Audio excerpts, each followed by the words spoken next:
Dinossauros parte 3, take 1. Olá pessoas, este é mais um vídeo meu aqui na internet e estamos de volta com a série que vocês mais amam. Vamos começar aí então a parte 3 da história dos dinossauros, contando sobre como eles ficaram encouraçados, beleza? Então, vamos nessa.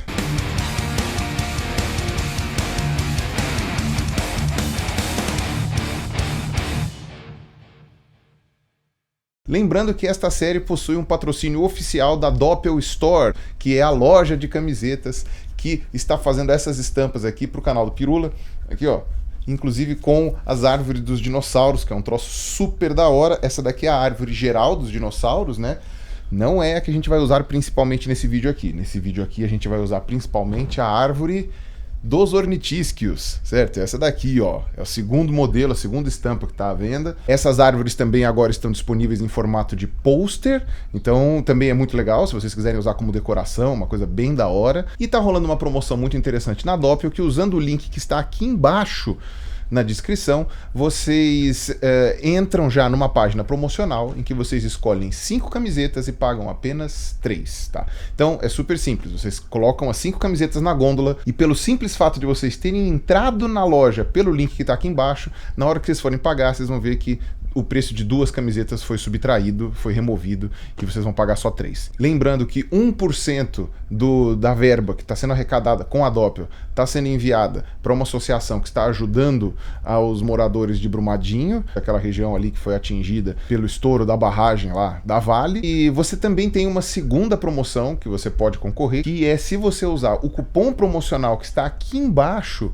você ainda pode ganhar um pôster. Então, se você faz uma compra na Doppel, você vai comprar lá 5 camisetas, vai pagar só 3, e se você ainda escolher um pôster e na hora de pagar colocar o cupom, você ainda por cima ganha este pôster de graça, tá certo? Então é imperdível e ainda por cima tá ajudando a galera de Brumadinho, vale muito a pena. E nós vamos usar então para esse vídeo, por base, né, uma das estampas que a Doppel fez para o canal do Pirula, beleza? Falar sobre os ornitisquios, certo? Só que não são todos os ornitisquios que a gente vai falar aqui. Primeiro que eu já falei alguns, né, tanto a origem deles quanto os primeiros ali nos 2 primeiros vídeos da série. Agora eu vou falar sobre o Jurássico, né, que é o período do meio da Era Mesozoica, né? Então, como vocês se lembram, e todo começo de vídeo eu sempre dou uma aulinha sobre algo que vai ser importante para vocês entenderem o contexto. Você tem a Era Mesozoica dividida em 3 períodos, né, Triássico, Jurássico e Cretáceo, e a gente agora vai falar do Jurássico. Eu vou acabar comentando uma outra coisa, né, um outro bicho do Cretáceo, por uma questão de praticidade, né, mas eu vou me focar principalmente no Jurássico. Ao contrário do que aconteceu no Triássico, não vale a pena aqui eu ficar me pegando nas idades, né, naquelas partes menores lá em que são divididos os períodos. Vale a pena só a gente lembrar que são 3 épocas dentro do Jurássico, que é o Jurássico Inferior, o Jurássico Médio e o Jurássico Superior, tá? Então o Jurássico é dividido em 3 pedaços. Lembrando que o YouTube flopou o meu vídeo 2 da série dos dinossauros, certo? Então a parte 2, que deu um trabalho desgraçado para fazer, não foi compartilhada por meus inscritos. Então, se por um acaso você tá caindo de paraquedas aqui na parte 3, tá falando, pô, Pirula, nossa, mas eu assisti a parte 1, achei que você tinha desistido e tal. Não, eu não desisti, a parte 2 está lá. Eu vou colocar ela aqui nas telas finais, nos cards e tudo mais, e na descrição, óbvio. E já que a gente vai falar sobre o período Jurássico, a gente precisa voltar a falar das extinções em massa que aconteceram na história da vida, história geológica do planeta, que foram as Big Five, né, que o pessoal fala, né, as 5 grandes extinções em massa, geralmente dividindo eras ou períodos muito relevantes da história geológica. Então, por exemplo, a maior de todas as extinções em massa, como eu já expliquei, foi a que dividiu a era paleozoica da era mesozoica. Tão violenta essa extinção que os geólogos acharam que era importante separar, né, dividir em 2 eras, o que vem antes e o que vem depois dessa extinção. Outra grande extinção em massa que a gente tem no conhecimento foi exatamente aquela que é a mais famosa, né, a do meteoro lá, do finzinho do Cretáceo, que divide também em 2 eras, a era Mesozoica para a era Cenozoica, que é a que nós vivemos agora. E você tem uma terceira extinção em massa de grande porte, certo? Tem outras, claro, né, como eu falei, são 5, mas se você for bonzinho, você consegue colocar até umas 10. É uma que separa o Triássico do Jurássico. A gente tem muito poucos dados sobre como se deu essa extinção em massa entre o Triássico e o Jurássico. A gente sabe que houve uma mudança de clima, e isso possivelmente tem a ver com a própria forma dos continentes, né? Então a gente sabe que uma das coisas que possivelmente causou a mudança climática, que gerou a grande extinção permiano-triássica, né, que foi aquela lá na divisão do Paleozoico para o Mesozoico, é porque todos os continentes tinham se juntado num só, né, formando a Pangeia. Agora, a partir do final do Triássico, eles começam a se quebrar de novo, né? Esse grande bloco de terra começa a se partir novamente, e isso com certeza gerou aí outras mudanças e outros impactos, especialmente vulcânicos, né? Porque a gente tem aí a separação, né, dos continentes, isso gera uma atividade sísmica e vulcânica muito grande. Você teve sim uma modificação do clima, em que o clima ficou mais seco. A gente sabe disso por uma substituição de flora que a gente tem no registro fóssil, que deixa de ser uma flora mais de samambaias para ser uma flora mais de coníferas, né, que são pinheiros ou, enfim, vegetais correlatos, né, parentes dos pinheiros, porque essas plantas aguentam melhor a ausência de umidade. Só que não houve uma grande extinção de espécies de plantas, ou seja, você teve uma substituição de flora, mas não houve extinção de espécies. Você teve uma redução da população de samambaias, um aumento da população de pinheiros, né, ou de coníferas, né, o que tinha na época. Foi um indicativo óbvio, né, de que a fauna também ia sofrer desse impacto. Também tem ali uma desertificação muito grande do interior dos continentes, né, óbvio, né, como eu já estava falando, aquela quebra, né, o norte e o sul começam a se separar. Esse evento de extinção deve ter durado em torno de 700 mil anos, tá? Como eu falei para vocês, às vezes esses eventos de extinção, do ponto de vista geológico, eles são muito rápidos, mas do ponto de vista prático mesmo, dentro da nossa perspectiva, eles são muito demorados. Então, calcula-se que esse evento de extinção da passagem do Triássico para o Jurássico tenha durado 700 mil anos, ou seja, quase 1 milhão de anos, só de eventos de mudanças drásticas, e durante todo esse tempo teve aí uma janela para que a fauna se adaptasse, mas não rápido o suficiente para evitar as extinções que aconteceram.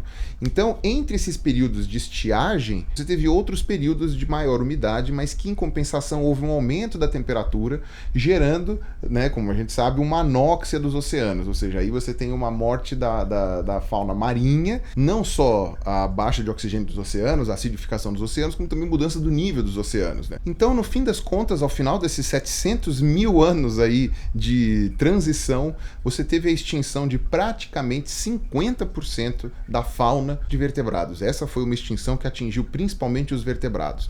Por exemplo, aqueles ancestrais dos mamíferos, aquelas linhagens próximas da gente, todas elas foram extintas nessa virada, nessa transição.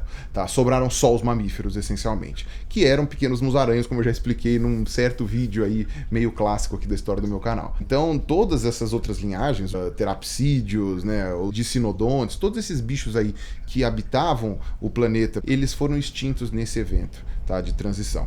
Assim como vários parentes dos crocodilos também, né, daquela linhagem que vem aqui para cá, né, como eu já tinha falado na camiseta, né, a linhagem que vem para esse canto dos crocodilos aqui, muitos deles são extintos. Eles eram os maiores animais da época, né, salvo alguns saurópodes, como eu já falei no meu vídeo 2. Tirando esses saurópodes, a maioria dos outros bichos eram de menor tamanho, os dinossauros principalmente. Alguns grupos de dinossauro também sofreram baixas, mas eu vou falar disso mais em outros vídeos da série, porque no caso dos ornitísticos, aparentemente não é o que aconteceu. Nos oceanos, os placodontes foram extintos exatamente nessa virada. Os placodontes, inclusive, são um grupo que aparentemente possui um parentesco próximo com as tartarugas, tá? Então as tartarugas sobrevivem a essa extinção, mas os seus parentes mais próximos ali, ou seus prováveis parentes mais próximos, não. Os ictiossauros, que eram aqueles bichos que pareciam golfinhos, tal, mas que na verdade são répteis, eles também entraram em declínio nessa época. Depois eles recuperaram, mas nessa transição aí você diminui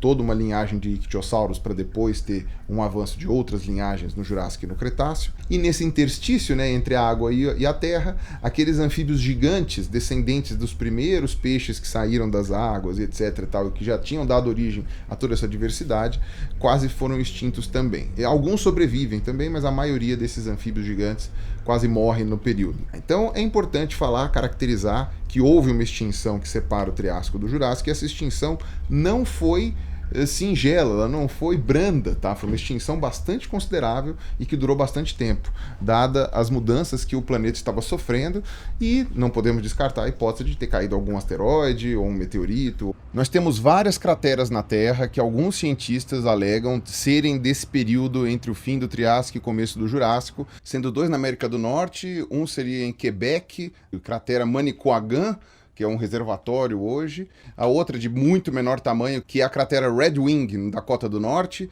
Tem um na França, que é chamada de cratera Rochechoa, e existe também uma cratera na Finlândia, onde hoje é um lago, né, o Lago Paaselka, eu acho que é assim que se fala, e esse impacto também pode ter acontecido nesse limite Triássico-Jurássico. Se vocês quiserem saber um pouquinho mais sobre a extinção do Triássico para o Jurássico, eu recomendo que vocês comprem o meu livro, Darwin Sem Frescura, que já está à venda na Amazon, tá? Tá em pré-venda ainda, mas já está quase, o lançamento já está chegando. E nesse livro tem um capítulo específico para as extinções em massa, em que eu explico, não com grande riqueza de detalhes, mas com uma explicação um pouco mais fluida, quais foram as grandes extinções em massa e por que elas são relevantes. O Jurássico, então, começa há 201 milhões de anos, e esse primeiro terço do Jurássico é chamado de Jurássico Inferior. Mais ou menos há 174 milhões de anos começa o Jurássico Médio, que dura até 163 milhões de anos, quando começa ali, então, o Jurássico Superior, que vai terminar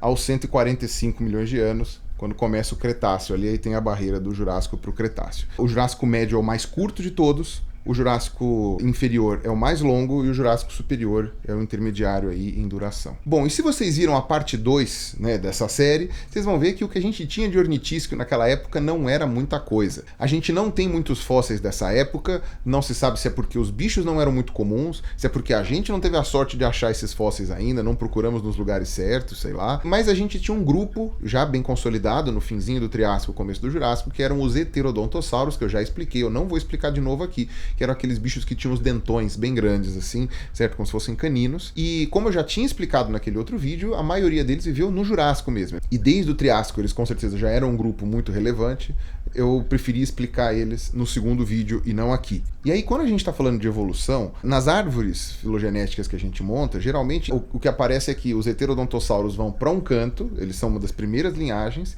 e todos os outros ornitísquios derivam de um grupo irmão ali dos heterodontosauros, o que é o esperado, né? Então seria talvez um grupo ali de bichos parecidos com os heterodontosauros que vão dar origem a todos os outros ornitísquios. Segundo o paleontólogo Paul Sereno, se não me engano foi ele que criou esse termo, né? O grupo dos ornitísquios que não é o Heterodontossauros, ou seja, todos os outros que dão origem, são chamados de Genassauria. Tá? Aqui na camiseta, na estampa, vocês podem ver aqui, eu vou mostrar aqui, mas depois na edição eu coloco a imagem direita. Você vê que divide ali Heterodontosauros para um lado e Genassauria para o outro, que é o grosso do tronco, porque toda a outra diversidade de ornitísquios que vai acontecer estão ali para o que é chamado de Genassauria. Os próprios Heterodontosauros começam a ter ali uma fusão de vértebras na região da sacral, né, na região da bacia. Uma outra vértebra às vezes estavam grudadas, as vértebras muitas vezes estavam fusionadas aos ossos da bacia mesmo, mas não parecia ser nada muito ordenado nos fósseis quando você vai ver.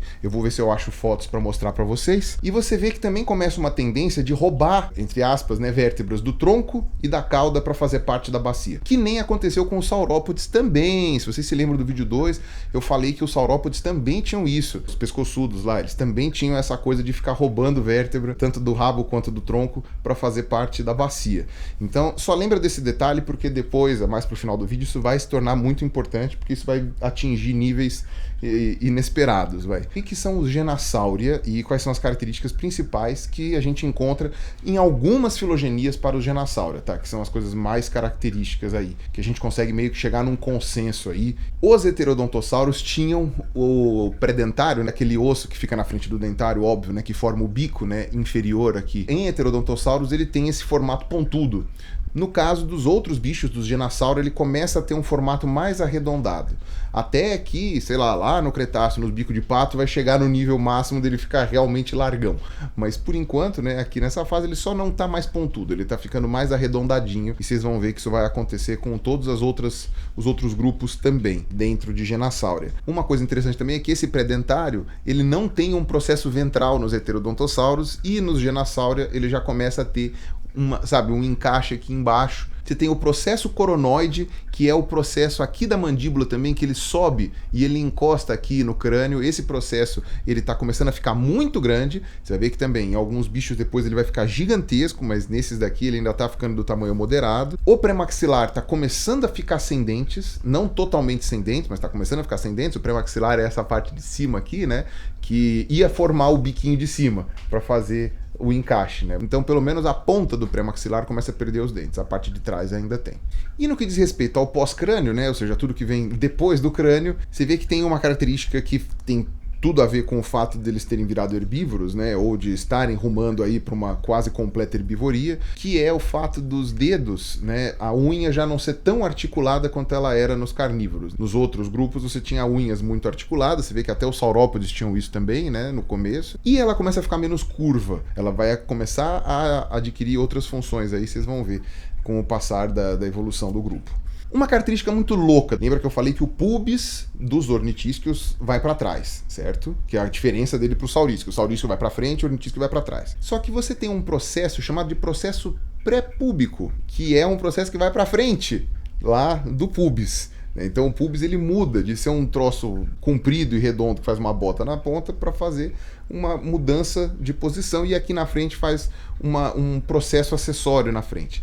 Isso aí já está presente em todos os ornitisquios, mas no caso dentro de Genassauria, esse processo anterior ele era muito comprido e ele fazia uma base acessória para o ilho nas laterais da coluna. Tá? Então essa é uma característica de Genassauria, e aí vale a gente falar do Lesotossauro, que é um bicho bem interessante, que gerou muito problema. O Lesotossauro, como o próprio nome diz, ele foi encontrado em Lesoto, que é um país da África, que na verdade é um enclave dentro da África do Sul, né? Se vocês forem olhar o mapa da África do Sul, sempre tem uma bolinha num canto e uma na outra, né? Essa daqui do meio é Lesoto, que é um país independente, a outra é a antiga Suazilândia, né? Que agora é chamada de Eswatini, né? Mas são países enclave, vai. A Suazilândia ainda tem um pedaço que faz fronteira com Moçambique. Lesoto está ali isolado, circundado exclusivamente pela África do Sul. E o Lesotossauro, que é do começo do Jurássico, lá no metade do século XX, lá quando o pessoal ainda fazia um estudo que não era lá muito cladístico, você tinha um grupo de ornitisquios primitivos que eram chamados de fabrossauros. Os fabrossauros eram conhecidos de vários lugares aqui do sul, né, dos continentes do sul, inclusive até da Antártica. E, enfim, Fabrossaurídeo era uma família genérica que cabia tudo e qualquer bicho que fosse parecido com um pequeno ornitísquio. E esse era o problema do Lesotossauros. O Lesotossauros, foram descobertas 2, 3 espécies dele, mas depois todo mundo sinonimizou e viu que era a mesma coisa, que eram chamados de fabrossauros, fabrossaurídeos e tal, e ninguém nunca tinha se preocupado muito em estudar esses bichos. Hoje a gente tem alguns artigos mais recentes, né, já do século XXI, fizeram estudos detalhados na anatomia desses bichos e descobriram uma série de características interessantes, mas que geram uma controvérsia. A gente não sabe direito aonde que o Lesotossauro entra na evolução dos ornitísquicos, a gente sabe só que é lá no comecinho. Eu cheguei a colocar o Lesotossauro na... Não, então, eu nem coloquei o Lesotossauro na camiseta, nas estampas, justamente por causa da dificuldade de colocar um posicionamento para ele. Porque aqui começa a ter Genassauria uma divisão, muito já no começo, de 2 grandes linhagens. Uma linhagem que chama dos neo-ornitísquios, ou seja, os novos ornitísquios, que teriam novas características, e uma outra linhagem que são os tireóforos, que vão ser as vedetes aqui desse vídeo, vocês vão ver por quê.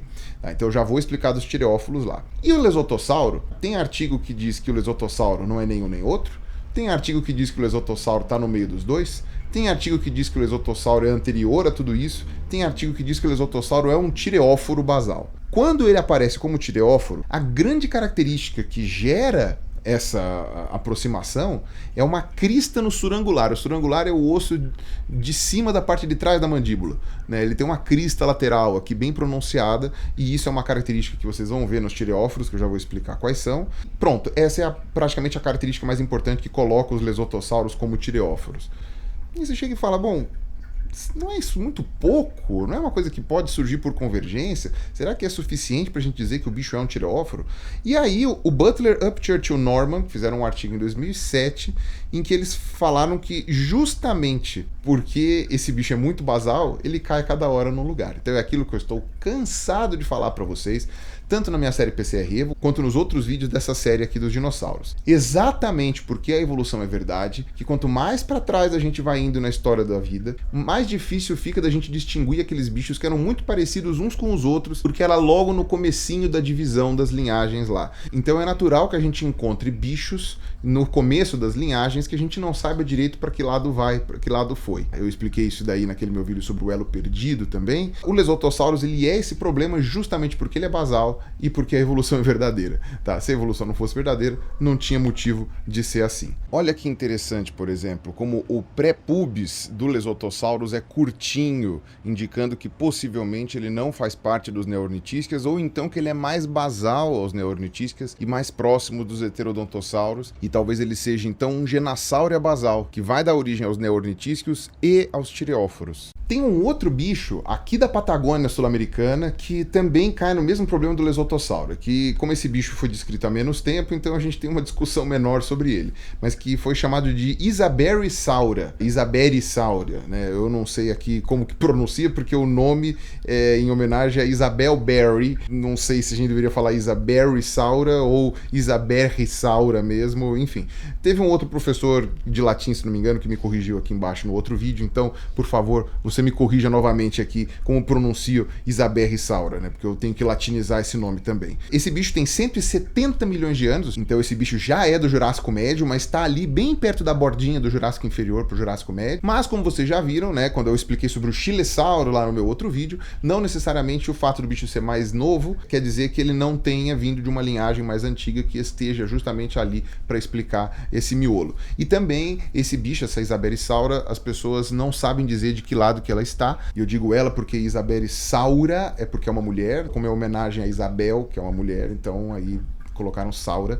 Então a Isaberisaura tem características ali que colocam ela tanto como se fosse um neornitísco quanto se fosse um tireóforo. Por exemplo, uma característica que coloca como tireóforo é a quantidade de dentes pré-maxilares. Só que isso é uma coisa muito fácil de mudar. É muito difícil de você categorizar isso como sendo uma característica que junte grupos, assim, sendo que um dente a mais, um dente a menos é algo que a gente sabe que evolutivamente falando é muito fácil de acontecer, né? Aumentar ou diminuir um dente. Tem o crânio muito baixinho, isso também é uma característica dos primeiros tireóforos. Tem uma depressão entre a maxila e a premaxila, né? Aqui, que também acontece nos primeiros estegossauros. No caso desse bicho é muito interessante porque quase não tem desgaste nos dentes, certo? Então você tem as facetas de contato dos dentes de cima com os de baixo, você não tem áreas de atrito, certo? Que eles chamam de áreas de desgaste. Assim como você também não tem isso nos primeiros tireóforos. Você tem uma característica muito legal desse fóssil Isaberisaura, porque você tem várias sementes inteiras que foram encontradas no estômago do bicho, indicando que mastigar não era muito forte dele, o que faz todo sentido, né, dele, no caso dela,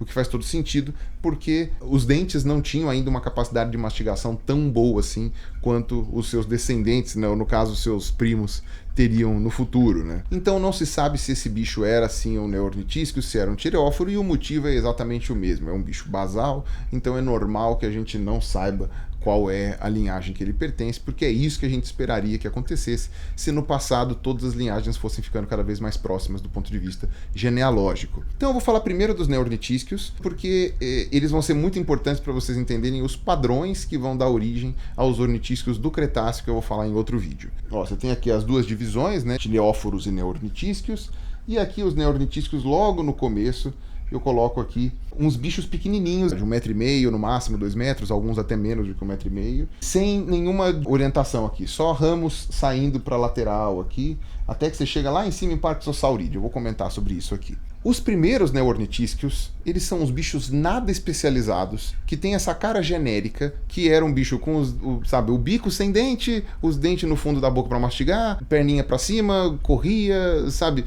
Tinha todo aquele formatinho padrão de ornitísquio, que não é muito diferente do heterodontossauro, que não é muito diferente do L-cursor, que eu falei lá no primeiro vídeo. E aí, esses bichos mais para lá do Jurássico, acabaram caindo historicamente num segundo saco de gato, né, que a gente chama, né, o waste basket, que eles falam em inglês, né, que no caso seria um cesto de lixo, que é quando você tem aquele grupo que você não sabe do que é, você vai por eliminação e aí você fala, eu não sei o que é, então eu jogo numa família X lá de bichos que eu não tô afim de resolver. E aí você tinha os grupos dos Ipsilophodontes, que eu não vou explicar nesse vídeo aqui, mas era um grupo que tinha essa característica, como o Ipsilophodon ou Ipsilophodon foi um dos primeiros bichos dessa linhagem a ser descobertos, né, lá, sei lá, no final do século XIX, pelos paleontólogos. paleontólogos, meio que ele acabou virando a referência desses grupos de ornitísquios não muito especializados em porcaria nenhuma, com aquela carona de herbivorão, assim. E precisou passar muitos anos até que os cientistas se juntassem, se debruçassem sobre esses bichos e entendessem que eles não são todos iguais e todos parecidos. A tal ponto de que o Ipsilophodon nem vai aparecer nesse vídeo, tá? Por quê? Porque ele não faz parte dessas linhagens, ele vai lá para a parte que vai dar origem no Cretáceo só. Então é importante saber que no mundo inteiro, durante todo o Jurássico, você teve esses ornitísquios ao redor dos continentes com esse formato genérico. Então, do Jurássico Médio, por exemplo, você tem da China, alguns dos mais importantes, por exemplo, o Agilisaurus, em 168, 166 milhões de anos. O Agilisaurus eu coloquei na camiseta. Tá aqui, o Agilisaurus Loderbeck. Você tem também o Exinlusaurus, que é outro também, que é da China lá pelos 168 milhões de anos também. E você tem dessa mesma época, também da Ásia, mas não da China, da Rússia, o Culindadromeus, que é um bicho muito louco, porque o Culindadromeus é um bicho que a gente tem preservado o tegumento dele, ou seja, a pele. E a gente sabe que ele tinha partes do corpo cobertos com filamentos muito longos, que pareciam penas, e que ele tinha partes do corpo cobertos com escamas, mais ou menos como os lagartos de hoje. Fica aquela bagunça que o pessoal fala, eu desenho com pena, desenho sem pena, desenho com escama, desenho sem escama, e a ciência estragou meus dinossauros, que agora eles têm penas e tal, não sei o quê. Pois bem, o Culindadromeus é o bicho que é para dar bug na cabeça de todo mundo, porque tem partes do corpo dele que claramente estão cobertos com esses filamentos bem compridos, que podem ou não ser homólogos às penas, há uma discussão que eu já discuti em outros vídeos aí, mas que não vem ao caso aqui agora, mas que possivelmente possuem a mesma origem das penas, né? Que são filamentos longos e aparentemente pouco flexíveis, e você tem essas partes do corpo deles que tinham essas escamas, como os répteis atuais têm no corpo todo, né? E as aves têm só nas pernas, né? A gente tem mais de uma espécime, não é que a gente achou um bicho e ele tá meio zoado, era um bicho defeituoso, com câncer de pele, sei lá, não. A gente tem vários exemplares deles que encontraram lá na Rússia. Então esse é um dos grupos desses ornitísquios pequenos ali do meio do Jurássico, que são principalmente da Ásia, tá? Então é possível que a origem dessa diversificação tenha sido na Ásia mesmo. Esses ornitísquios pequenos, eles vão até o Cretáceo, ali na Ásia, né, na Mongólia, na China, etc. Por isso que eu falei que eu vou falar de alguns bichos do Cretáceo quando isso for relevante. E esse é um deles, né, que é o Gerholosaurus. Eu coloquei ele aqui também na estampa, certo? Junto com o Agilisaurus. Então vocês tenham ideia que o Agilisaurus é do Jurássico e o Gerholosaurus é do Cretáceo. Porém, eles estão próximos filogeneticamente falando, ainda que estejam separados ali por alguns milhões de anos. O Gerholosaurus, alguns chineses chegaram até a criar uma família para eles, porque tem, sei lá, 2, 3 espécies ali que são muito aparentadas, virando os Gerholossaurídeos. Não foi suportado por todos os artigos, tá? E você também tem do Jurássico superior, né, mais pro finzinho do Jurássico, em outros continentes, esses pequenos ornitísquios, né, como o Otnieliosaurus, que você tem nos Estados Unidos, também 155, 148 milhões de anos, ou seja, tem uns 10, 15 milhões de anos mais novo do que esses outros da China que eu citei. Você também tem evidências em Portugal de um bicho chamado Philodon, ou Philodon, que só é conhecido por um dente. Só para dizer que existe. Existem ornitísquios, porque pelo dente, o dente é muito característico, a gente sabe que é um ornitísquio Jurássico superior lá de Portugal, só para dizer aonde que esses bichos aconteciam, tá? Ainda que coincidente, não dê para descrever muita coisa. Então vamos definir o que é um neornitísquio? Já dei um apanhado geral de quais são esses bichos, vamos definir o que é um neornitísquio. Uma característica muito importante deles é uma distribuição diferente do esmalte dos dentes, principalmente na mandíbula, ou seja, o esmalte dos dentes ele está distribuído de maneira assimétrica e que tem tudo a ver com a mastigação, inclusive para facilitar a presença dessas áreas de contato, né, de oclusão, né, onde vai acontecer o atrito para a mastigação. Continua aquele efeito chave inglesa que eu tinha falado que aconteceu nos heterodontosauros, né, no outro vídeo, né, ou seja, que a mandíbula vai abaixando aqui a área de encontro e isso muda a força da mandíbula, né, o ponto de apoio, que eu até falei para vocês perguntarem para o pessoal da física, nenhum deles fez vídeo, que significa que vocês provavelmente não perguntaram para o pessoal da física, e eu vou ficar muito bravo se vocês não fizerem isso agora de novo. Então peço para o pessoal da física explicar qual é a diferença em você ter um ponto de apoio que tem um encaixe direto com os braços que estão se mexendo e você ter um ponto de apoio excêntrico. Uma característica muito interessante de Neornitisca, que difere bastante dos tireóforos, é que esse processo pré-púbico ele é mais longo do que o processo anterior do ilho. Dá uma olhada aí, eu vou colocar nas imagens para vocês verem. O processo anterior do ilho ele fica para trás do processo pré-púbico do pubis. Em tireófora, você vê que o ilho ainda é mais comprido. E olha que interessante, quando você pega esses neornitísticos mais basais, como o Agilisaurus ou o Otinieliosaurus, esses bichos do Jurássico aí, tanto o ilho quanto o processo pré-púbico estão na mesma distância antero-posterior, ou seja, não tem um mais para frente que o outro, os dois estão iguais, ou seja, está no meio do caminho para chegar numa característica mais marcante dos neornitísticos. Logo depois ali, em Parkzosauridae, que é uma família que eu só vou falar no próximo vídeo, em que você já tem o pré-pubis maior do que o processo anterior do ilho. Inclusive, dentre esses Parkzosauridae está o Tecelossaurus, que eu estou usando como exemplo em várias figuras aqui deste vídeo, mas que eu só vou tratar num vídeo posterior, porque você tem aí mais um exemplo de gradação de uma modificação de caracteres no passar do tempo e da genealogia evolutiva. E aí é mais ou menos isso que eu ia falar sobre o começo aí dessa linhagem dos neornitísticos. Como eu falei, esse não é o foco aqui desse vídeo em particular. Vamos voltar lá para a base da árvore, que vai o ramo que é o ramo mais interessante de todos e que é o ramo que eu vou mais explicar aqui, porque ele é essencialmente do Jurássico, que são os tireóforos.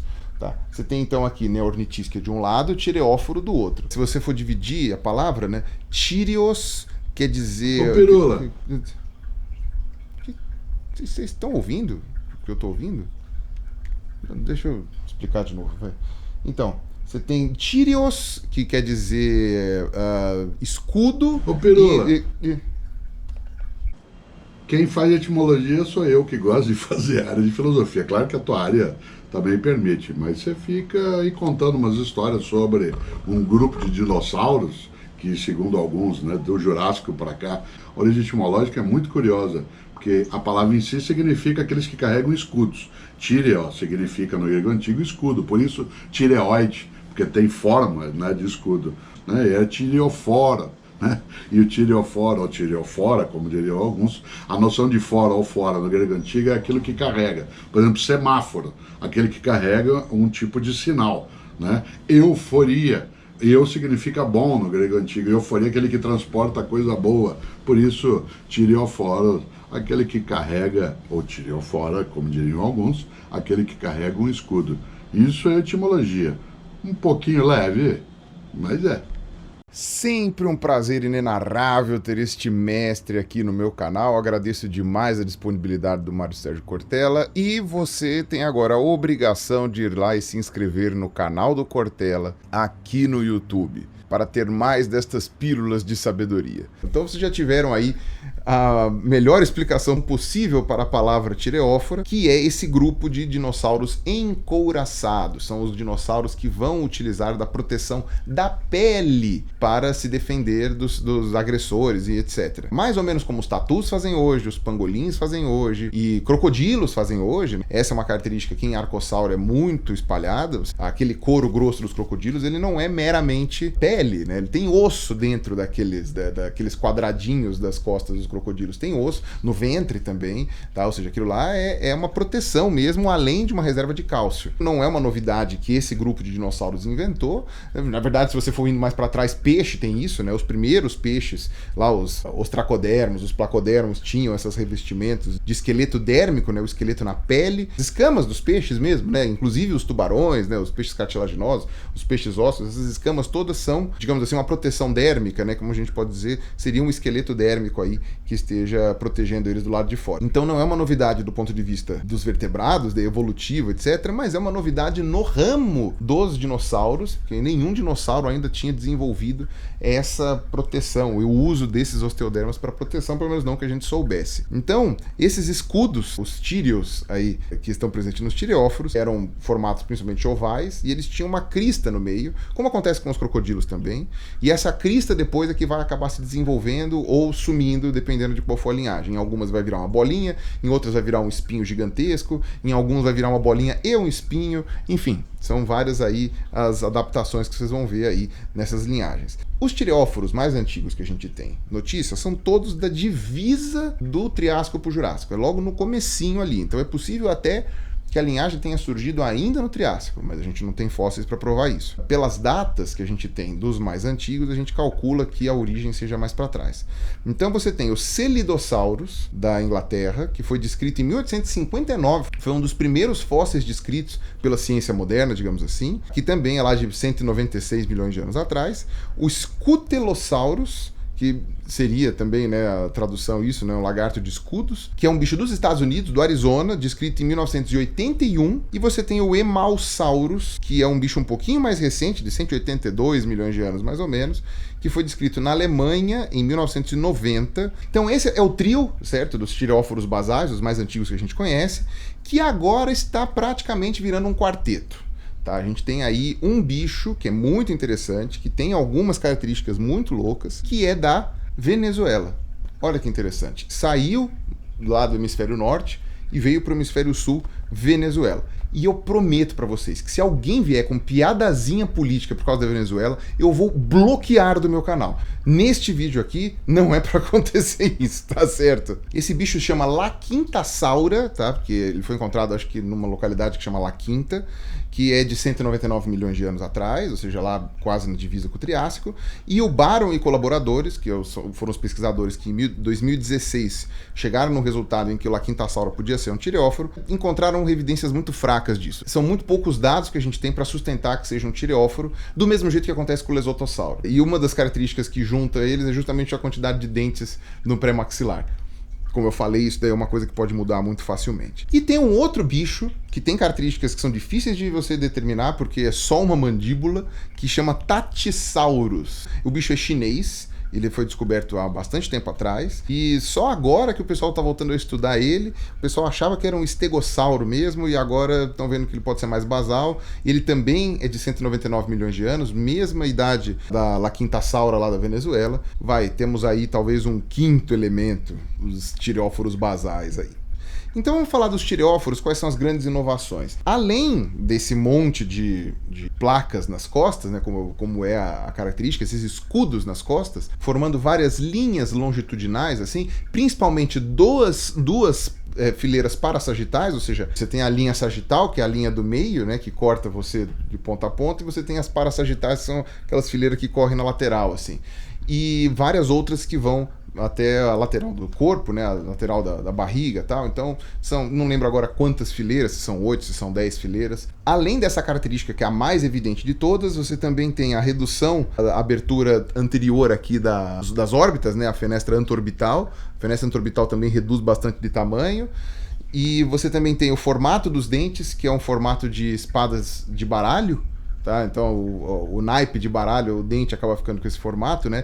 The Ace of Spades, todo denteado, né? Todo denteadinho, que é uma adaptação clara para cortar plantas. Um monte de ossos palpebrais, isso é uma coisa bem legal, que o osso palpebral ele é um osso de origem dérmica, que ele acaba se formando e ele se encaixa exatamente acima aqui das órbitas. Tá, na lateral aqui do frontal, que é para proteger mesmo do sol, enfim, qualquer tipo de injúria que venha de cima, né, para não furar teu olho. Então, esses ossos palpebrais, que em alguns bichos é só um de cada lado, nesses daqui tem vários, assim. Então, os tireóforos tem uns que tem um só, tem uns que tem dois, tem três, tem vários ossos palpebrais. Uma coisa muito interessante que eu acabei não discutindo no primeiro vídeo, para não encher muita linguiça, mas que agora cabe falar, é que até onde se sabe, os saurísquios, né, saurópodomorfos e terópodes, não tinham ossos palpebrais, enquanto os ornitísquios têm pelo menos um. Se você for ver heterodontosauros, tecelosauros, parquisosauros, agilissauros, todos esses bichos aí têm um osso palpebral. Como Herrerasauridae não tem,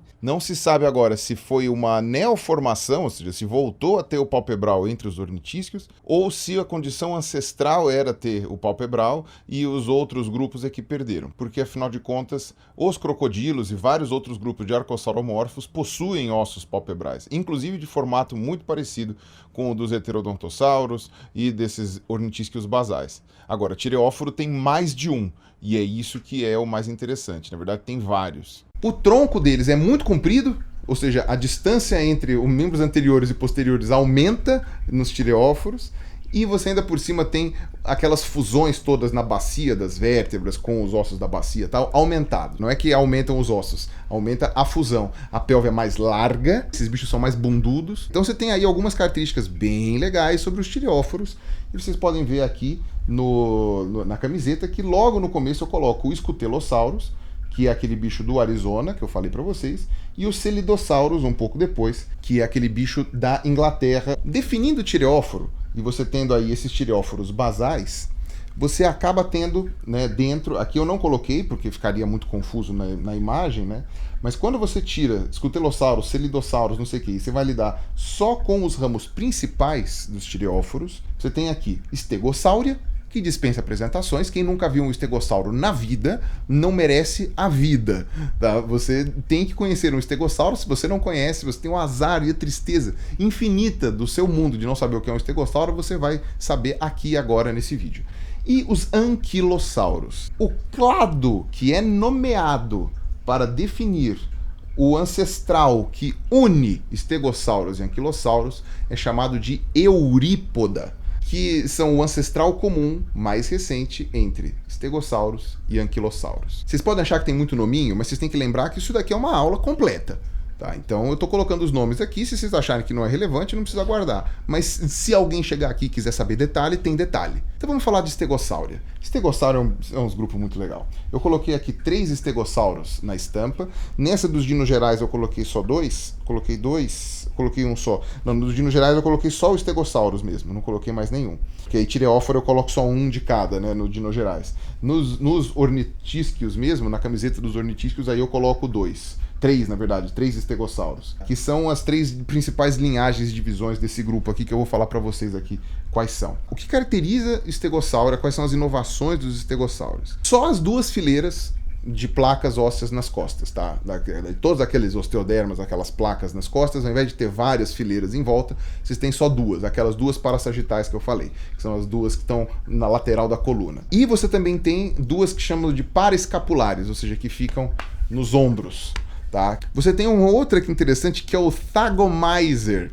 Thagomizer é aquela ponta do rabo dos estegossauros que tem vários espetos, geralmente são 4 espetos assim, que ficavam na ponta do rabo desses bichos. Isso é chamado de Thagomizer, e você pode imaginar que tem uma origem latina, etimológica, chama o Cortella de novo, tá? O que é o Thagomizer? E a origem não é nada disso, tá? Não é nenhuma dessa. A origem, na verdade, vem de uma tirinha.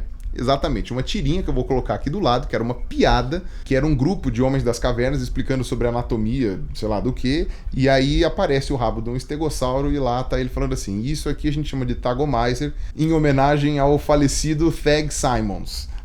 Dando a entender que esse pesquisador das cavernas tal tenha ido estudar um estegossauro, tomou uma rabada dele e aí, em homenagem a ele que morreu para estudar aquilo lá, ganhou o nome daqueles espetos. O desenhista chama Gary Larson, o cara que desenhou essa tirinha, e em 1982. Só que ela foi utilizada oficialmente numa reunião de paleontologia só em 93 pelo pesquisador Ken Carpenter, um paleontólogo lá do Museu de Denver. E aí o que acontece? Isso acabou virando, né, recorrente, né, o nome acabou pegando. E inclusive tem um erro, né, porque depois até o Gary Larson falou, né, que ele devia ir para uma sessão de terapia para dizer que, ó, eu cometi o pecado terrível de desenhar homens das cavernas junto com um estegossauro, que eles não teriam como ter convivido juntos, né. 145 milhões de anos separam o estegossauro do ser humano, né? No caso dos hominíneos. Quando você coloca isso daí em perspectiva, eu até já falei isso daí em algum vídeo, eu não lembro qual vídeo que foi, o T-Rex, que foi extinto há 66 milhões de anos, ele está mais perto da gente, né, como ser humano, do que de um estegossauro. Ou seja, tem mais tempo entre o último estegossauro e o primeiro T-Rex do que entre o último T-Rex e o primeiro ser humano. É muito louco pensar nisso. Mas é legal saber que um termo de um cartunista acabou sendo cooptado para a academia científica, provando que Carlos Ruas pode fazer sua contribuição para a ciência ainda, criando talvez aí um termo que ninguém nunca tenha batizado. Então, eu tenho certeza que o Ruas vai assistir esse vídeo e vai ficar pensando, eu sei, eu conheço ele, eu sei que vai ser isso. Continuando, além desse Thagomizer e dessas fileiras duplas aí de osteodermas nas costas que os estegossauros têm, eles também têm uma coisa muito interessante, eles têm as vértebras dorsais com o corpo incrivelmente alto. Não o centro da vértebra. O centro da vértebra é aquela que encosta um no outro, mas o corpo, que é onde passa os nervos, né, que tem aquele buraco no meio, é absurdamente alto. Eu vou colocar umas vértebras aí para vocês aí do lado. E os processos transversos, que são aqueles onde você encaixa a costela, né, processo que é aquele que vai para o lado, eles são voltados para cima. Então, quer dizer, a vértebra do estegossauro, além de ser comprida, ela tem os bracinhos curtos e virado para cima, assim, né? É bonitinho olhando de frente. Já as vértebras da cauda dos estegossauros são diferentes. Elas não têm os arcos, né, vertebrais tão altos, mas elas têm a espinha neural muito comprida e com um formato bizarro, que olhando de frente parece até um coração.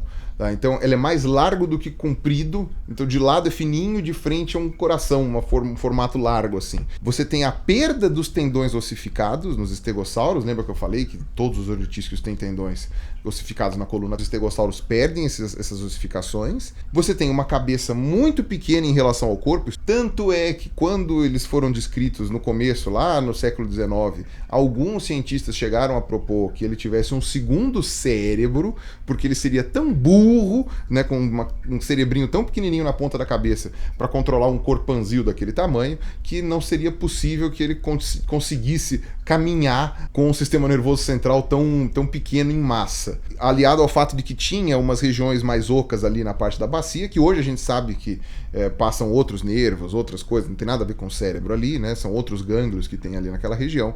Então não tinha nenhum segundo cérebro, tá? Isso daí é uma bobagem. O bicho não era tão burro assim, apesar de que brilhante também não era, mas tem um monte de bichos na natureza aí que tem às vezes o corpo até maior e o cérebro proporcionalmente até menor, e eles vivem muito bem, obrigado, e eles podem te matar inclusive. O estegossauro não era, apesar de realmente não ser um bicho lá com um cérebro muito grande, ter uma cabecinha muito pequena, isso não impedia ele de se locomover e de sobreviver por milhões de anos aí.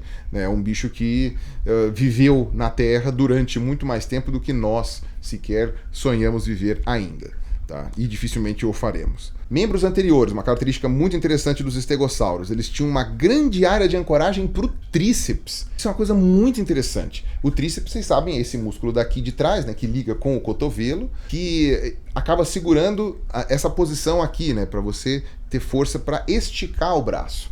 Porque esses bichos, eles, assim, você vê que os tireóforos mais basais, eles eram bípedes ainda, eles não eram quadrúpedes. Vocês vão ver aí, por exemplo, que o Celidosaurus, que é um bicho que já era mais pesadão, que tinha uma armadura um pouco mais pesada, que talvez vá mais pro lado dos anquilossauros, ele ainda é desenhado como bípede, com os bracinhos curtos, mas sem encostar no chão. Os outros, menos ainda. O Scutelossauro mesmo lá do Arizona, o bicho é bipedão, tipo esses Parksossaurídeos, esses ornitísquios basais aqui. E os estegossauros, eles, depois que eles começam a ficar muito grandes, muito pesados, eles começam a ficar quadrúpedes. Há uma modificação no centro de gravidade do corpo, e isso acaba sendo refletido numa série de adaptações para você se manter nessa posição. No caso deles, no caso dos estegossauros, os fêmures, né, ou seja, a coxa era maior do que o húmero, ou seja, a coxa ela era mais comprida do que o húmero. Em alguns bichos lá para depois, você vê que até o comprimento chega até a ser 1,5 vezes, né, o tamanho do húmero. Você vê que ele tinha uma desproporção muito grande entre os membros posteriores e os membros anteriores.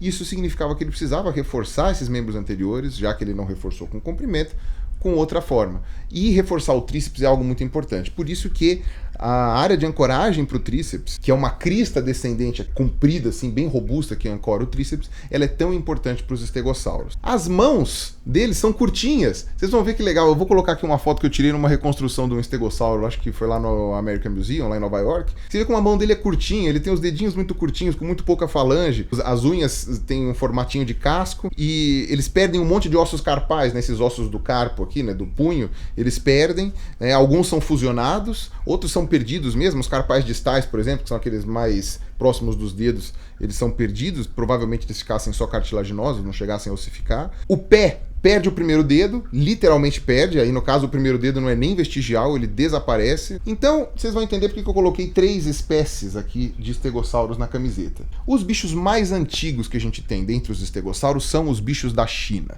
com destaque para o Huayangosaurus, que também é um dos menores, tem cerca de 4,5 metros de comprimento, apesar de que tinha alguns menores também, mas também no mesmo balaio aqui, e ele tem em torno de 165 milhões de anos, Jurássico Médio, quase chegando ali no Jurássico Superior, mas ainda está ali no Jurássico Médio. Esse Wyangosaurus, ele é considerado primitivo porque todas essas características que eu falei dos stegossauros, ele tinha, mas algumas ele mantinha um jeito meio primitivão, assim. Por exemplo, ele sempre foi considerado primitivo pelo fato dele ainda ter dentes no pré-maxilar. Vejam bem, agora não é mais a gente falando que tem um dente a mais ou um dente a menos. A gente está dizendo que os stegossauros como um todo não tem nenhum dente no pré-maxilar, nenhum, e os Wyangosaurus possuem vários dentes no pré-maxilar. Então a gente está dizendo que é uma característica primitiva que os Wyangosaurus ainda tinham. Outra característica que o pessoal fala é que os stegossauros em geral têm o crânio comprido e baixo, certo? Vou colocar aqui uma foto de um crânio de um estegossauro, né, baixinho e comprido. Os Wyangosaurus, né, tinham o crânio um pouquinho mais curto e um pouquinho mais gordinho, um pouquinho mais alto. Tá indicando que estava ali no meio do caminho. Ele ainda tem uma fossa anterorbital grande, certo? Uma abertura aqui na frente do focinho um pouco maior do que dos outros bichos que vão perder depois. As vértebras não tinham aquele formatão bizarro ainda, já tinha o bracinho para cima, mas ainda não tinha aquela parte compridona, tal, aquele negócio esquisito. E uma coisa muito louca, eles tinham ainda uma fileira acessória de osteodermas. Ou seja, além daquelas duas fileiras de cima que formavam os espinhos característicos dos stegossauros, né, além do Thagomizer, eles ainda tinham uma fileira lateral, ou seja, não só aquele espinho no ombro, como também uma fileira de osteodermas na lateral do corpo. Então os Wyangosaurus, eles têm essas características que são mais primitivas, que estão ali no meio do caminho, mais ou menos como o Scutellosaurus tinha. Temos outras espécies de stegossauros da China também desse período, ainda que nem todos possam ser classificados como Wyangossaurídeos, ou seja, pertencentes ao grupo dos Wyangosaurus. Elas são contemporâneas ou viveram muito próximas umas das outras e possuem também características primitivas, também são bichos menores, etc. Como, por exemplo, o Tuojiangosaurus, de 160 milhões de anos atrás, o Chunkingosaurus, que também é da mesma idade, da cidade de Chuntin. O Tuojiangosaurus é de Zhugong e o Chunkingosaurus é de Chuntin. E você tem o gigante Spinosaurus, que também é de Zhugong, 163 milhões de anos. Ele é um pouquinho mais antigo.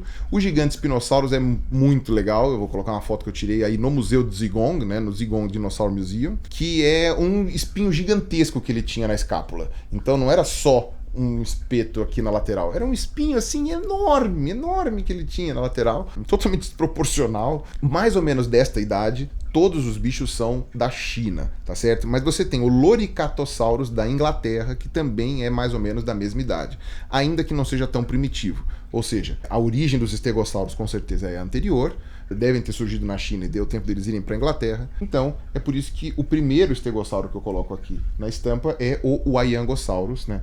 Taibai aparece lá na base mesmo de estegossauro aqui na estampa de vocês. No começo, essas placas nas costas eram espinhos mesmo. Você vê, inclusive no Wyangosaurus, que elas eram pontudas, tirando as da frente, que eram um pouquinho mais alargadas, mas em geral elas eram pontudas. Provavelmente a função original era defesa. Mas à medida que você olha na árvore evolutiva dos estegossauros, você vai vendo que a tendência é que as placas da frente comecem a ficar mais largas, e não tanto em formato de espeto, enquanto as de trás, né, do meio do tronco para trás, passem a continuar com formato de espeto e com aqueles espinhões no rabo, né, que é o Thagomizer lá que eu estava falando para vocês. Um exemplo dessa transição você consegue ver no Xialingosaurus, que também é de 160 milhões de anos atrás da China, no Kentrosaurus, que é de 152 milhões de anos da Tanzânia, na África. O Kentrosaurus ele foi descoberto naquela leva de pesquisas dos alemães, na época que eles estavam, se não me engano, com a Tanzânia como protetorado ou como colônia, alguma coisa assim, né, porque passou de mão em mão para vários países da Europa na época. Então eles fizeram essas coletas lá na década de 20 do século 20 e conseguiram resgatar uma série de fósseis muito interessantes. Você vê que tinha essa tendência já das placas da frente ficarem mais largas e as placas de trás continuarem em formato de espeto. E também tinha ainda esse espinho nos ombros, né? E aí a gente chega na família Stegossauridae, que é justamente o clado grande que se forma dos estegossauros, digamos assim, mais derivados, para separar desses daí mais antigos da China e o Kentrosaurus lá da Tanzânia. E aí aqui a gente tem algumas filogenias mais recentes de estegossauros, que analisaram a família toda, que chegaram à conclusão de que a gente tem dois grupos principais que a gente consegue separar ali. Um que seria o dos Dacentrurineos, Neos, subfamília, e outro que seria dos Stegossaurineos. O Dacentrurus, ou Dacentrurus, é um estegossauro conhecido há muito tempo já da Inglaterra, no século XIX também. No começo até acharam que era um crocodilo, depois viram que não era um dinossauro, enfim, um bicho diferente. É do final do Jurássico, de 155, 150 milhões de anos já do Jurássico Superior. E o Dacentrurus, ele era considerado só mais um estegossauro, até que em 2009, pesquisadores de Portugal, certo, o Otávio Mateus e colaboradores, descreveram o Miragaia, que é um estegossaurídeo que foi encontrado, agora eu não vou lembrar qual a região de Portugal que ele foi encontrado, e ele tinha algumas características muito peculiares, como por exemplo um pescoção muito comprido. Eles até descreveram o bicho, né, com um bicho pescoçudo e tal. Eles encontraram algumas características, algumas sinapomorfias que juntavam com o Dacentrurus lá da Inglaterra. O que faz todo sentido, porque Portugal e a Inglaterra, elas são muito próximas do ponto de vista biogeográfico, então faz sentido que tivesse um clado ali, né, um grupo novo de estegossauros se formando ali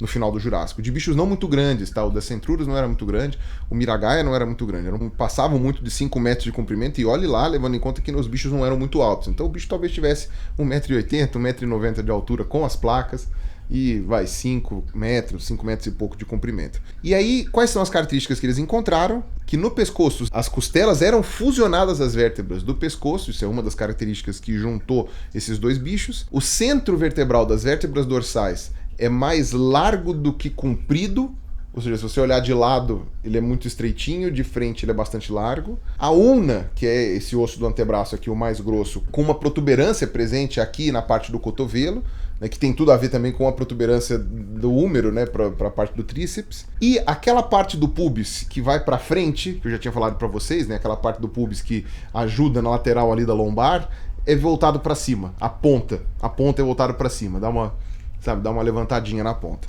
Então essas características que juntaram o Miragaia ao Dacentrurus, e aí eles cunharam a subfamília Dacentrurine, que algumas pessoas questionam a existência, porque dizem que na verdade seria a mesma espécie. Depois dessa questão do pescoço comprido, descobriu-se que a interpretação dos estegossauros em geral estava errada, que os estegossauros tinham pescoços mais longos do que as pessoas achavam, que os cientistas achavam, que na verdade a cintura escapular, né, a cintura peitoral, estava sendo colocada mais para frente, que na verdade a área de encaixe dela seria mais para trás, e isso é uma coisa comum de acontecer quando você não tem um estudo detalhado dos fósseis, ou quando os fósseis são composições, que a gente chama, né? Você acha um indivíduo que tem só o pescoço e a cabeça, aí o outro indivíduo que tem um pedaço do pescoço e metade do tronco, aí o outro indivíduo que tem um teco do tronco e o resto. Você vai montando esses indivíduos diferentes, às vezes com idades diferentes, às vezes com tamanhos diferentes, e por isso acaba rolando essas confusões. Nada que mudasse drasticamente o entendimento que a gente tinha sobre estegossauros, porém percebeu-se que talvez essa característica do Miragaia de ter o pescoço maior não fosse exclusiva do Miragaia, e sim que talvez os portugueses tenham sido os primeiros a interpretar corretamente, ou até a sorte de encontrar uma área peitoral articulada na posição correta. E aí o outro grupo dos estegossaurídeos, né, aí seria a subfamília Stegossaurine, que na camiseta tá a divisão dos dois. Você tem aqui embaixo os Dacentrurus, aqui eu coloquei o Dacentrurus armatus, aqui embaixo, coloquei ele porque ele está mais bem preservado do que o Miragaia, e o Stegosaurus stenops, que é a maior espécie já conhecida dos estegossaurídeos. Esta subfamília perde os espinhos nos ombros, essas placas das costas viraram grandes e placas amplas e largas, assim, achatadas lateralmente, que não tinham com certeza mais a função de defesa. Tinham outras funções, que aí a gente tem várias especulações. E aí, com função de defesa mesmo, ou que desse alguma arma mesmo, era o Tagomizer lá na ponta do rabo só. Então aí é uma coisa muito interessante, porque quando os primeiros estegossauros foram descobertos lá no século XIX, ninguém sabia direito para que serviam aquelas placas nas costas. Aquelas placas, elas são soltas, né? Elas não são presas no esqueleto, elas eram unidas por pele. Então, no começo, a reconstrução delas foi na horizontal, inclusive. Então, eles se construíram na horizontal, por isso que o nome estegossauro significa, na verdade, lagarto de telhado, porque seria como se fosse um telhado, né? O pessoal, inclusive, reconstruiu caído mesmo, como se fosse um chalezinho suíço. Depois é que o pessoal foi construindo na horizontal, alguns colocaram as placas na lateral como se fosse um pangolim, e aí depois encontrou-se outros indivíduos mais bem preservados que mostraram que a posição dela, na verdade, era em pé. Mas aí colocavam em pé, não colocavam aberto, assim, colocavam 45 graus, sabe? Cada hora montavam de um jeito diferente, colocavam elas na sequência, uma do lado da outra, e não intercaladas. Hoje a gente sabe que eles eram intercaladas, né? Não era que tinha as duas coincidiam, uma do lado esquerdo e a direito coincidiam, elas eram um pouquinho mais para frente que a outra, justamente para formar uma área única de exposição. Quando você vai olhar a osteologia dessas placas dos estegossauros, você vê que elas tinham uma porosidade muito grande, que era um indicativo de muita vascularização sanguínea. Você vê ali vários, até dutos mesmo, por onde passavam os vasos sanguíneos, né, os mais calibrosos, né? Você consegue enxergar isso no osso, fazendo algumas microscopias também. Então, com certeza, era uma área muito irrigada. E aí, depois de muita especulação se isso era display sexual, se isso era para fazer o bicho parecer maior, se isso era alguma coisa nesse sentido, acabou-se que a hipótese que mais se levava em conta, até quando eu era criança, nos livros de dinossauro quando eu era criança, era para temperatura. O bicho conseguiria regular a temperatura dele usando aquelas placas. Como? O bicho está com frio, ele se posiciona contra o sol, aumentando bastante a área de exposição ao sol, manda o sangue para as placas, o sol bateria naquelas placas, esquentaria o sangue e mandaria esse sangue aí para o resto do corpo e tal. E aí o bicho tá com calor, ele fica de frente para o sol, ele diminui absurdamente a área de exposição dele ao sol, e aí ele consegue expelir esse calor pelas placas da mesma maneira que eles entraram, justamente por ser uma área extremamente vascularizada. Isso era considerado uma hipótese, meio que a menos pior das explicações, meio que uma coisa mais ou menos, que fazia algum sentido, mas que ninguém tinha como provar. Esse ano saiu um artigo muito legal sobre os casuários. O casuário é aquela ave da Nova Guiné, que tem aquela garra gigantesca. Eu vou falar dos casuários ainda nessa série mesmo. E ele tem aquela crista na cabeça, que inclusive tem um formato mais ou menos parecido com as placas de um estegossauro. É achatada lateralmente, ela é muito ampla. E eles descobriram, usando aquelas imagens térmicas, que o casuário usa a crista dele como regulador térmico. Então, quando está muito calor e ele vive numa área muito quente na Nova Guiné, só que ao mesmo tempo é uma área florestada e úmida, então pode cair a temperatura bruscamente, ele usa aquilo para se refrescar ou para se aquecer. E ainda por cima, a maneira como aquilo ali ajuda a dissipar o calor é muito nítido. Isso daí dá para ver claramente nessas termoimagens aí, nessas imagens térmicas. Então eu vou deixar o artigo aqui embaixo, porque esse artigo inclusive conclui uma das coisas que, olha, agora a gente tem algumas evidências mais palpáveis de que essa explicação de regulação térmica para os estegossauros já não é mais tão absurda assim não.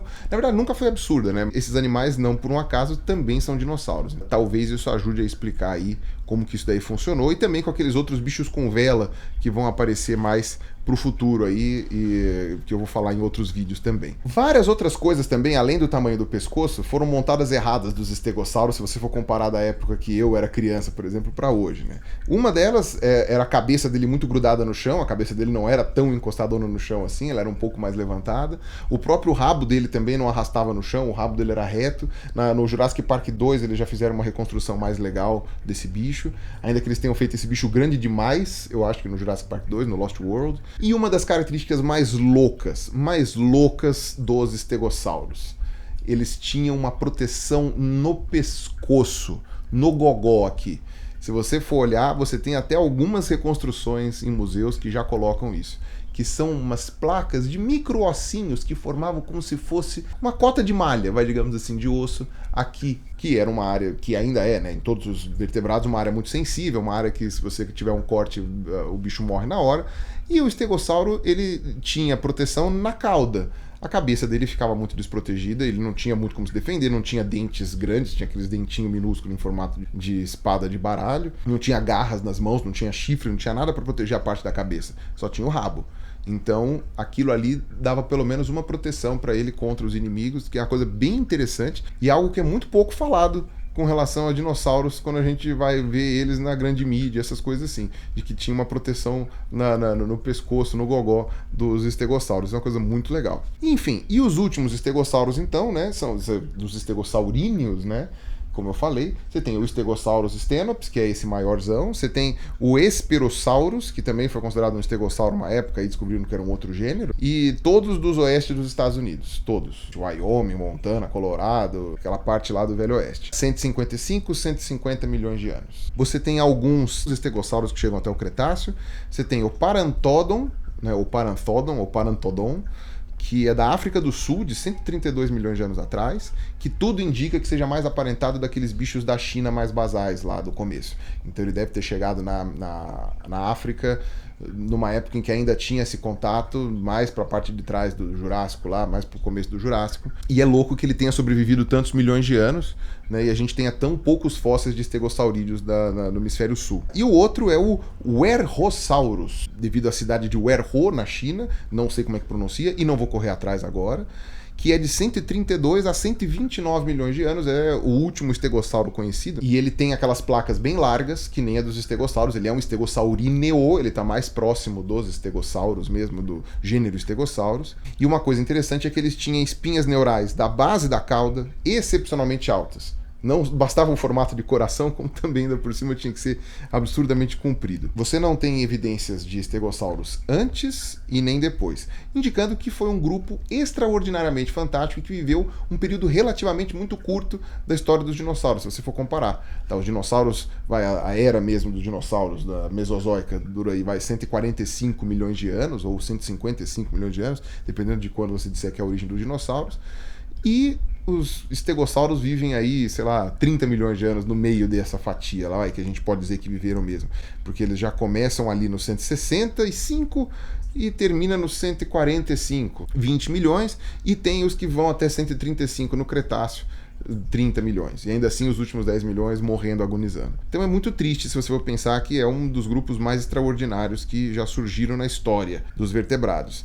Mas a gente tem alguns dados que indicam que deveria existir estegossauros mais antigos. A gente tem uma pegada dos 170 milhões de anos, mais ou menos. E você também tem uma pegada de possivelmente um estegossauro do finzinho do Cretáceo. Então talvez os estegossauros tenham durado mais do que a gente pensa, talvez eles tenham surgido antes do que a gente pensa. Mas até o momento que a gente tem de evidência óssea mesmo, ou pelo menos de fósseis, de restos mesmo, né, e não só de vestígios, como é o caso das pegadas, você tem aí uma coisa mais restrita entre 160, 165 até 135, mais ou menos, milhões de anos. Bom, então esse é o primeiro ramo dos tireóforos aqui que eu queria abordar para vocês. Então você tem os eurípodas, que é aquele clado que é o ancestral comum mais recente entre estegossauros e anquilossauros. De um lado estegossauro, do outro anquilossauro. Anquilos quer dizer fusionado. Tanto é que uma vez eu vi um livro que tinha traduzido anquilossauro como lagartos fundidos. Eu achei isso muito feio, porque fundido fica feio. Mas fusionado rola, lagartos fusionados. Porque o interessante é que eles tinham vários e vários ossos fusionados. Eu já vou explicar agora onde que estão todas essas fusões aí dos anquilossauros. Pois bem, os anquilossauros eram os tanques de guerra dos dinossauros. No Jurassic World, né, que teve lá a guerra dos anquilossauros, que para mim foi uma das cenas mais interessantes do filme. Quem já acompanha dinossauros há muito tempo sabe o que é um anquilossauro, né? Aqueles bichos todos encoraçados, quadrúpedes assim, né? E aí, ao contrário do que acontece com os estegossauros, que reduzem a quantidade de fileiras de osteodermas nas costas, de escudos ósseos nas costas, anquilossauros aumentam essa quantidade, deixam eles cada vez maiores, deixam eles grudar cada vez mais uns nos outros e formam verdadeiras caixas, né? Um verdadeiro box ali de osso. A quantidade de sinapomorfia de anquilossauro é um troço bizarro, cara. É uma coisa assim louca. Como que os bichos conseguiram fazer com os ossos, assim? A quantidade de ossificação do bicho devia ser uma coisa extraordinária de estudar embriologia, de estudar padrão de fisiologia. Crânio e costas totalmente revestidos por uma armadura de osso. Todos os anquilossauros têm isso. Fechamento de todas as aberturas cranianas que não sejam olhos, nariz e ouvidos. E da mandíbula também. Então, não só eles perdem as aberturas arcossáureas, como a fenestra anteorbital e a abertura da mandíbula, como eles perdem também as fenestras diápsidas, aquelas que tinham no topo do crânio e aqui atrás do ouvido, que são características, sei lá, tipo, todos os bichos. O crocodilo tem, a ave tem. Os anquilossauros perdem essas aberturas para transformar tudo numa caixa fechada, num cofre gigantesco de osso. E tudo isso feito por ossos fusionados, tá? E não só isso. As fusões da bacia dos anquilossauros são levadas às últimas consequências. Você não tem só os ossos da bacia fusionados entre si.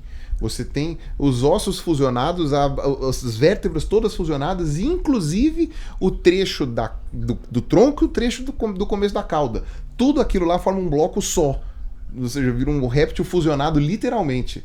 Tá? Tudo aquilo lá vira uma coisa única, fusionada junto com a bacia e junto com tudo. Todas as suturas do crânio, nos adultos pelo menos, são cobertas, não dá para ver onde começa e termina os ossos na cabeça dos anquilossauros. Eles acabam desenvolvendo 2 chifres, 2 cornos, na verdade, na cabeça, né? 2 aqui atrás, que é na região do pós-orbital e esquamosal. Só tem um bicho que acaba não tendo, que é o Zongyuanosaurus, que é um bicho lá da China. E você tem uma outra protuberância aqui, que é no quadrado jugal, acaba formando também aqui uma projeção. E eles têm osteoderma, inclusive, na mandíbula. Ou seja, a mandíbula deles também tinham as placas de ossos cobrindo a lateral. E uma coisa que é interessante, que eu não tive tempo de estudar para saber quais são as implicações nisso, é que entre o palato e o crânio, certo? Entre os dois, entre o palato e o crânio, você tem ali uma divisão do pterigóide, do osso pterigóide, formando uma barreira ali entre o base crânio, a caixa craniana, onde tem o cérebro e tal, e o palato. E aí o quadrado, que é aquele osso que faz a ligação da mandíbula com o crânio, ele é voltado para frente. Vocês vão ver aí uma imagem que eu vou colocar. Ele não é em pezinho, ele é para frente, assim. Toda a mandíbula vai para frente e a parte globosa do crânio, onde tá o brain case mesmo, onde tá o cérebro, fica puxada para trás. Mostra toda a mudança de arquitetura desses bichos. Os anquilossauros, eles vão ter o seu maior desenvolvimento mesmo no Cretáceo. Mas os anquilossauros, eles têm alguns bichos bem loucos do Jurássico já, tá? Especialmente dos Estados Unidos, são 2 bichos dos Estados Unidos, na verdade, e todos os outros anquilossauros que a gente tem notícias são todos do Cretáceo, tá? Então por causa de 2 bichos eu estou colocando essa família descrita aqui, tá certo? Mas é para facilitar depois que vocês vão ver o que tem de mais interessante nos anquilossauros no Cretáceo. Então você tem 155 milhões de anos, já no final do Jurássico, o Gargoyleosaurus do Wyoming, lá dos Estados Unidos, ou seja, o lagarto gárgula, né? Justamente mostrando essa coisa meio monstruosa dele, e o outro que é o Mimorapelta do Colorado, também na mesma época, 155 milhões de anos. Esse Mimorapelta aí tem uma característica muito interessante, que daquela fusão toda da bacia, as vértebras do tronco não participam, indicando uma característica primitiva ali dele, né, mostrando que não só ele é muito antigo, como também ele tem algumas características primitivas. A gente tem um probleminha aqui com os anquilossauros, que é assim, os anquilossauros mais antigos que a gente conhece já são essencialmente anquilossauros. Você não tem aquela gradualidade intermediária, que nem, por exemplo, os estegossauros tem o Aiangosaurus, etc. Você tem esses tireóforos basais, você tem os Celidossauros, que é o mais armado, maior armadura dos tireóforos basais, e logo depois você já tem o Gargoyleosaurus e o Mimorapelta. E aí algumas pessoas podem chegar e falar, os fósseis intermediários, tal, que não existem, etc. Por que não se encontrou até hoje um fóssil sequer? Puxa, é aquela coisa, né? Você querer achar que porque você não conhece o pai de uma criança, então ela nasceu de chocadeira. Você sabe que o pai existe, você só não sabe quem é. Quando você tem esse tipo de exemplo, em que você tem uma linhagem inteira com características intermediárias aqui, os tireóforos são um exemplo lindo de evolução. Lindo. Você vê direitinho como que um ornitísquio bípede acabou se transformando num quadrúpede encouraçado. Você tem ali os estágios intermediários. Não estão perfeitos, não estão todos os estágios intermediários ali. Falta um bisavô, falta um tataravô, mas no geral você consegue ver a linhagem ali completa. Você tem, inclusive, correspondência com as datas. Então, quando você coloca o Scutellosaurus, o Celidossauros, o Emalsaurus, esses bichos aqui, o Laquintasaura da Venezuela, o Tatisaura da China e todos os outros que a gente conhece, você acaba chegando à conclusão de que este é um ramo extremamente bem conhecido no que diz respeito a etapas intermediárias evolutivas. Elas estão aqui. Elas estão preservadas. Os estegossauros são um exemplo lindo disso, com os Waiangosaurídeos no começo, e depois da Centrurine e Stegosaurine. E os anquilossauros também são um exemplo disso. Só que os anquilossauros, infelizmente, a gente não tem ali um link mais intermediário ali entre, digamos assim, um Celidossauro e esse Mimorapelta aqui, ou o Gargoyleosaurus, aquela coisa assim. A gente já tem os bichos mais antigos que a gente conhece, como anquilossauros já bem conhecidos, já bem formados. Que era um problema que a gente tinha até pouco tempo atrás com as tartarugas, né? E agora a gente tem aí nos últimos 10 anos uma série de fósseis intermediários de tartarugas com características intermediárias que mostram como que o casco se formou. Isso suscita várias dúvidas, a ciência não pode parar, como que os anquilossauros surgiram e como que foi esse processo evolutivo, mas a gente tem aí já alguns dados interessantes para mostrar que sim, a evolução aconteceu, E não é a falta desses fósseis que vão questionar a evolução, muito pelo contrário. Tudo que a gente tem aqui só é explicado de maneira adequada, de maneira mais satisfatória, graças aos processos evolutivos, tá? E aí, esses fósseis com características mais intermediárias entre um Celidosaurus e um Mimorapelta ou um Gargoylosaurus, a gente ainda vai encontrar, porque o paleontólogo também tem que trabalhar para o futuro, né? Então, a gente no futuro também tem que ter o que fazer. E uma coisa muito louca é que quando você vai fazer as filogenias, um dos bichos mais primitivos em características anatômicas dos anquilossauros é um bicho mais recente, é um bicho do Cretáceo, mas as características dele são mais antigas. Então lembra que eu falei do Chilesauro?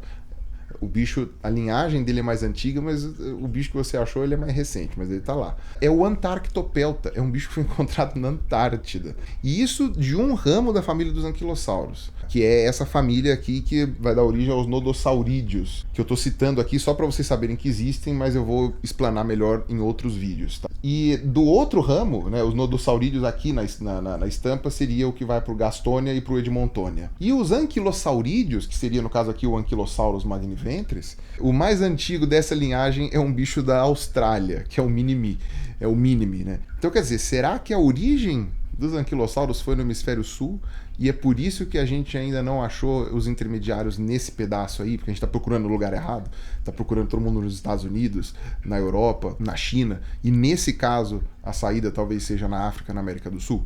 Não sabemos. Eu sei que a gente tem alguns fósseis de anquilossauros do Cretáceo da América do Sul, mas quase todos eles são nodossaurídeos mesmo, já do Cretáceo, já mais derivados. Só esse Antarctopelta aí que é um bicho meio bizarrão, então vale aí o questionamento. Matamos aqui uma parte boa dessa estampa dos ornitisquios, lembrando sempre da parceria com a Doppel Store, tá? Camisetas aqui da lojinha do Pirula. Temos então aqui já nesse vídeo aqui 2 estampas, tá? Dos ornitisquios e dos dinossauros em geral. E tem a terceira, que é a das aves, que já está à venda, mas que eu não abordei aqui nesse vídeo porque a linhagem está um pouco longe ainda. É isso, eu espero ter sido didático, espero que vocês tenham entendido e a gente se vê na próxima aí, na continuação da série aí dos dinossauros, beleza? Um abraço para vocês. Falou!